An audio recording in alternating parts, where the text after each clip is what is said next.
Hey everybody, so excuse me.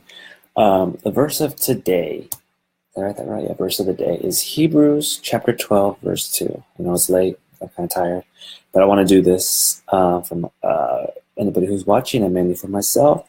So let's get to it. So Hebrews chapter 12, verse 2 says, "We do this by keeping our eyes on Jesus, the champion who initiates and perfects our faith.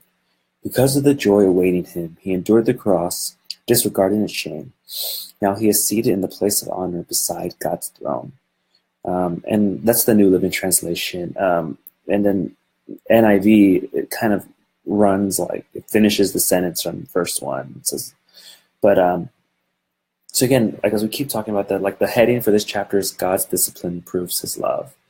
Um, so yeah, I mean, so much I read again this morning, so much about this verse, like in just this one verse, and of course, though it ties into everything else going on and pulls in from other parts of the Bible. But he's talking about, Paul uses the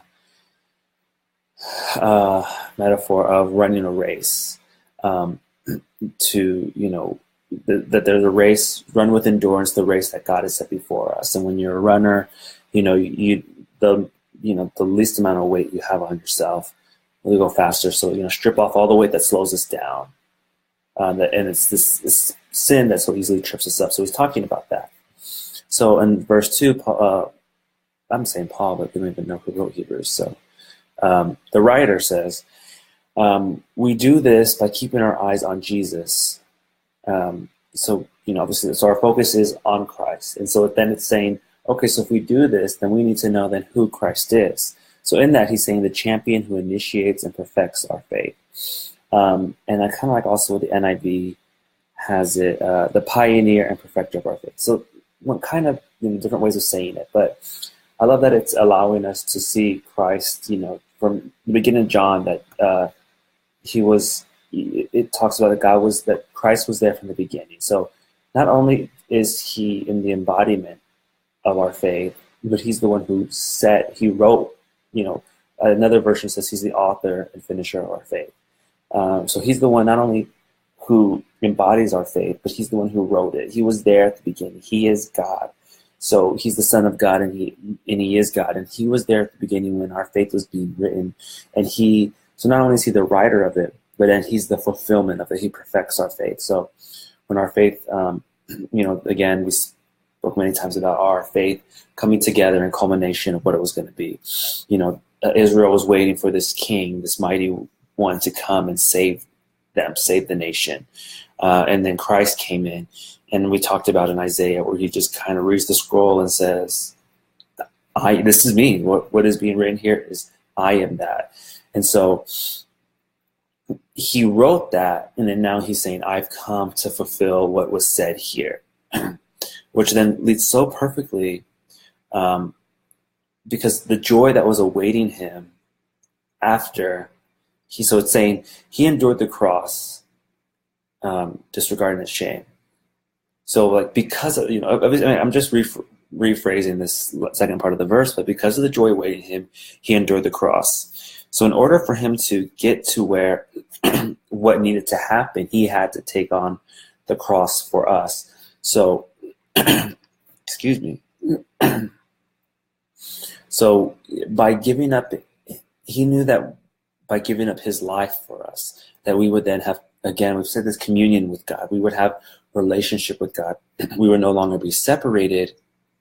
He would be the fulfillment, and he would, he would take away the power of sin. He would take away the power of the grave over us by coming into this world, and not only coming and teaching and showing us the way we should live, but then becoming the embodiment of our sin, taking it upon himself, being crucified, and then so it's not only just taking our sin and taking it upon himself, but by then raising from the dead and coming into his glory, he was able to take away the power of sin, take away the power of death, and now he's seated at the place of honor in God's throne. So we know that, but I love how it says disregarding his shame. So there's one of the verses, this is curses like the man who is hung on a tree. So the idea of, and the humiliation that came with being hung on a cross. And so Christ was like, it's not only that disregarding it, like, oh, it's nothing, but it was like, one of the commentaries I read that he despised the shame that came along with what the cross that he was going to take, because he understood, I'm so far above this that it's like all of the shame that's associated with it. What I'm doing and who I am is so much higher than this. But and again, the shame that was placed on him, not only just being hung on the cross, but all coming up to it when he's placed on trial so he's placed on trial by his people, saying they don't want him. And so he's given the chance they're given the chance to, well, let me release Jesus, and like, well, give us Barabbas. And so it's like a true criminal is set free, where Christ, then again, the picture, this criminal is set free and Christ takes his place. That's us. And then, he's beaten, he's humiliated, and still at the same time, he's not our king, but let's mock him by giving him a crown of thorns, by giving him a cape. And again, so who were they looking for? He is dressed as a king, but in humiliation, but in humbleness. So all of this, because there was such a joy awaiting him in the resurrection, that he was willing to endure the cross for us. He disregarded all the shame of it. And now he is seated at the right hand, at the place of honor beside God's throne. So again, so that he could not just so he could be uplifted for his own glory, because it is, he receives all the glory, but we are now able to come into pass into the throne room with God. We're able to meet with God, and we're able to do that through Christ, by making the bridge for us, by taking on the shame that was rightfully ours. Oh man, my computer went on. I hope it's still recording. Anyway, my computer went to sleep. But yeah, I just hope that the scripture speaks to you guys. And again, please read the whole chapter, read more. These books are, just for me also, not only just reading this, but doing some other study and just reading about how we read the Bible is so much more than just, okay, I read it. Oh, cool. I got a couple points. But it's like when you start truly reading it, of like, who are they speaking to? What is the point? It's not just one chapter and I just get a glimpse of it, but it's the overarching story that's being told. Why is the writer writing this? Why is he saying all this? Why is he expanding on what Christ did? And it's to teach us, to grow us, and to help us, show us the amazing love that Christ had for us, and the amazing fulfillment of everything that he was meant to fulfill what God said he was going to do, and to be the redemption for not only Israel, but for this whole world, to say, I've come that everybody can come to God through me. You can come to know God.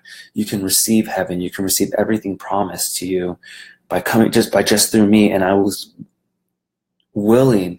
I disregarded the shame that is associated with it, so that I could know you and you could know me. So I hope that verse blessed you guys. Excited for what tomorrow's verse is.